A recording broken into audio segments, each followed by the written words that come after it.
New research from the Grand Canyon Institute shows the continued impact of Arizona's flat income tax. The research shows, among other things, that budget cuts in the last legislative session would have been unnecessary if the flat tax had not been in effect. Joining us now is Dave Wells, research director at the Grand Canyon Institute. Dave, good to see you here. Thanks for joining us. The flat tax, it's what, 2.5% for all concerned, correct? That's right, yes. And you looked at what exactly here? I know this study's been out for a little bit, and the most recent focus is on university funding. Give us the whole 9 yards. Well, first of all, the flat tax is like the biggest secret in Arizona. I mean, I was talking to another reporter, not you, and I was telling him that the flat tax, costs $2 billion a year. And the reporter, it was background, the reporter said, "And that's over how many years?" I go, "That's every single year." So nobody really knows about it. It's the underlying thing. So it's a $2 billion cut that mostly went all to wealthy people. We estimate 70% of it went to people whose incomes exceed $200,000. And so we've called it pizzas versus Porsches in terms of what people get. And the $2 billion annually, that's $2 billion that does not go to it stays in people's pockets, which is what supporters want, but it also does not go to the government as far as services are concerned. What does that mean as far as the budget? That means what we have is a structural budget deficit. So, and that means like this last time we had to sort of balance 24 because they kept saying, "Oh my gosh, the revenues aren't coming in enough. They're not coming enough," and also make cuts in 25. So together, it was over $1 billion of cuts that had to be made, and that's essentially because of the flat tax that occurred, and we just don't have the ability to fund schools and universities the way that we normally would be if we didn't have the flat tax. And before we get to universities and schools, how'd you get your numbers? How'd you work this out? A lot of Excel stuff. But so back when they passed the flat tax, the flat tax was passed during Governor Ducey's administration and then sort of rolled in. And at the time, normally you can't do a flat tax because what happens is a flat tax means you lower income taxes for wealthy people, and it means you usually have to raise income taxes for everybody else. But we had a large surplus at the time, largely due to COVID dollars and the housing market going crazy, as well as the stock market. And lawmakers didn't realize that's why they didn't have a permanent surplus. Anyway, that's why effectively it happened. And so we looked through the things that the JLBC and the Department of Revenue put together and have used that to basically estimate the impact across income levels. So not a $2 billion cut initially, but a $2 billion cut now and into the foreseeable future? It'll just keep getting bigger because, obviously with inflation and people's incomes going, the cost of it will continue to rise. Okay, university funding, what's the impact there?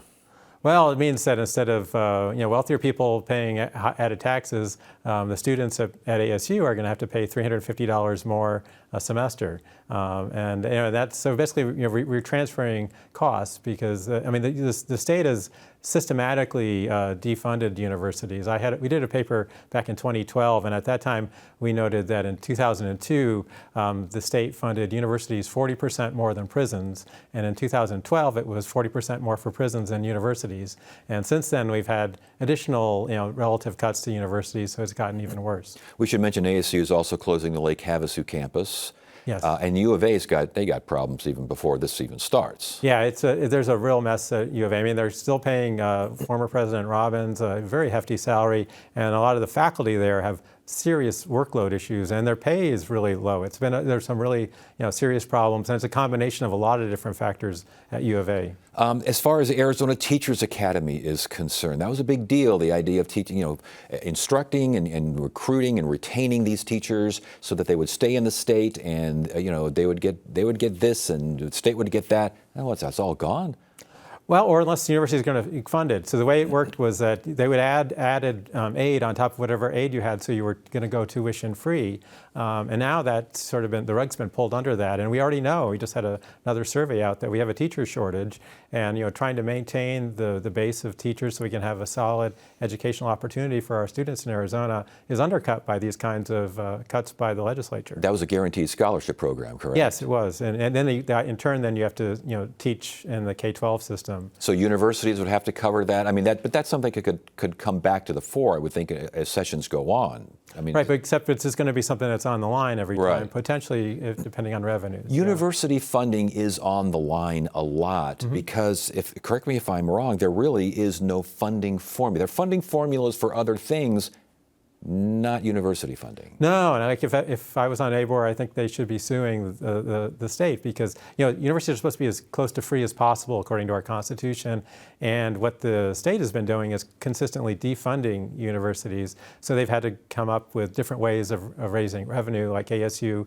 uses ASU Online a lot to raise revenue. They make class sizes bigger. They do all kinds of other things, and I think that's a really a fundamental problem because there are formulas for K-12 education and there's formulas for Medicaid, which are the two other bigger things in the budget. Prisons as well? Just prisons? Well, prisons are not a formula, but we haven't done comprehensive criminal justice reform. So, if you've just keeps, yeah. You have to. They're not willing to let folks out. Although this segment at the end of the show today might be really helpful to see that because I think that's a place in the long run we could actually save money, but it's a long run plan, not a short run one. For those who say that and there are a lot of folks who say this, and the argument can be made that again the flat tax puts money back into households, back into individuals for them to spend as they choose, let the economy roar as it chooses, and then everything else rises with it. What's wrong with that argument? Is there anything wrong with that argument? A lot wrong. It puts money in the wrong pockets. The people who most need the pockets are lower income people who are struggling to pay rent, make a down payment on a house, and this is putting money in the people who own 2 or 3 or 4 houses, or really big houses, the ones that you hear about on Arizona Republic and so forth. And those are not the people who need added money. The people who need money are people with kids and people who are struggling to make ends meet. I know a family that's disabled. They've been living out of their car, and we're trying to find a way to get them into housing. Those folks are the folks who need the assistance, and the state's been put in a position where they can't really help those folks because they've given the money to folks in Paradise Valley. Dave Wells, Research Director, Grand Canyon Institute. It's good to have you here. Thank you so much. We appreciate it. Always glad to join you.